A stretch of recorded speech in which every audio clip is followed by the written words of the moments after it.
আব্বু এতগুলো মাছ খেয়ে দিছি আমরা কান্তি বাড়ি গেছিলাম। হ্যাঁ মা, এতগুলো মাছ খেয়ে দিছি আমরা নাচ কান্তি বাসায় গেছিলাম। এই মাছগুলো তোমার মনির দাদা আজকে পুকুর থেকে মাছ ধরছে, তাহলে গাব্বুরি দিয়ে গেছে। আব্বু কইছিলাম যে আমার দুইটা রুইত মাছ দিতে, বড় সাইয়া এটা দিছে। রুইত মাছ তুমি খাও? জি হ্যাঁ, জি এটা ছোট না মা মাছটা? জি আর বড় দরকার ছিল, ঠিক না? জি। কয় কেজি হলো দরকার ছিল? 10 কেজি।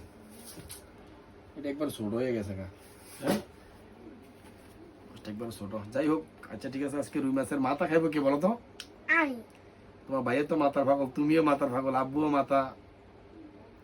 এখন বলো তিনজনের কাছ থেকে কে খাইবো বেশি? মাথাটা কে খাইবো তুমি বলো? তুমি খাবো। তুমি? জি তো রিফাত ভাইয়া তোমার? না আমি? এডি এই তেলাপিয়ার মাথা খাইবো তোমার ভাইয়া? দেখছো মাছ কিভাবে লড়ে। ওকে ঠিক আছে, এখন মাছগুলো কি করতে হবে? কুটো কুটবো আমি? জি আমি কুটবো? জি। ও মাই গড,